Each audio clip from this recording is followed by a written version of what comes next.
నమస్తే అండి. నా పేరు రామకృష్ణారెడ్డి. మాది తుమ్లూరు గ్రామం, కొల్లిపురం మండలం, గుంటూరు జిల్లా, ఆంధ్రప్రదేశ్. నేను 10 సంవత్సరాల నుంచి వ్యవసాయం చేస్తున్నాను. ఈ పసుపు నేను పసుపే ఎక్కువ వ్యవసాయం చేస్తాను. ఈ సంవత్సరం 4 ఎకరాలు పసుపు నేను పండియటం జరుగుతుంది. వీటిలో వెరైటీ శీలం వెరైటీను, నార్మల్ కడప రకం 2 రకాలు కూడా నేను పసుపు వెరైటీ పండిస్తాను. నేను ఆగ్రో స్టార్ వాళ్ళది టెబుల్ అనేది పోయిన సంవత్సరం నేను మినువులో వాడటం జరిగింది. ఫస్ట్గా ఈ ఊరిలో నేనే వాడాను. ఈ మినువులో చాలా బాగా రిజల్ట్ ఉంటానా ఈ సంవత్సరం పశువుకి ఒక నెల అవుతుంది, నెల రోజుల నాడు వాడాను ఒకసారి. మళ్ళీ ఇంకొకసారి దీన్ని ఇదే పశువుకి స్ప్రే చేద్దాం అనుకుంటున్నాను.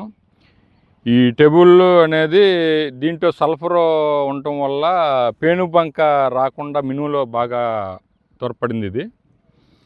డొబుకెంజోల్ అనేది తెగులు కానీ ఏ తెగులు రాకుండా చాలా బాగా గ్రోత్ కానీ బాగుంది, తెగులు లేకుండా. ఈ పశువులో కూడా ఈ సంవత్సరం నేను కొత్తగా ఇప్పుడు ప్రస్తుతానికి ఒకసారి స్ప్రే చేశాను, మళ్ళీ రెండోసారి కూడా చేద్దాం అనుకుంటున్నాను.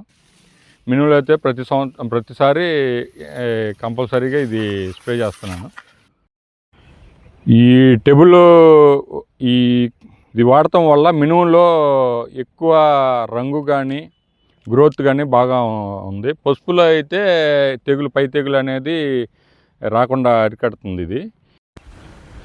ఈ ఆగ్రో స్టార్ వారి సికిందర్ ఇది నల్లిమందు, ఇది నేను మొన్న కొంచెం ఎరడాలుగా ఉంది చేను అని చెప్పి ఇది తీసుకొచ్చి వాడటం జరిగింది. ఇది కొట్టిన రెండో రోజే నాకు చేను బాగా గ్రోత్లు కానీ మంచి రంగు కానీ ఎర్రనల్లికి మెయిన్ తెల్లదోమకు కానీ చిన్న చిన్న దోమ లాంటి వాటికి జాతికి బాగా ఉపయోగపడుతుంది. ఇది కొడటం వల్ల మనకి కంటికి కనిపించని చిన్న నల్లి, ఎర్రనల్లి కానీ తెల్ల నల్లి కానీ రాకుండా కాపాడుతుంది.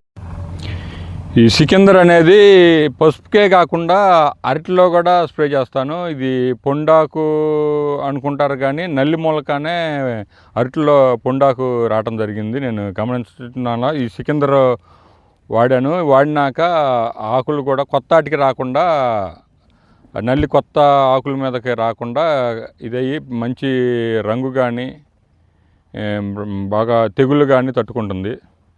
ఈ సన్న నల్లి ఎక్కువగా ఎర్రనల్లి కానీ తెల్ల నల్లి కానీ తెల్ల దోమ కానీ ఈ చిన్న సన్నగా ఉండే నల్లి జాతికి సంబంధించి అన్నీ సికిందర్ వాడటం వల్ల ఈ పైరుకి అనేది తొందరగా రాకుండా ఉండిద్ది.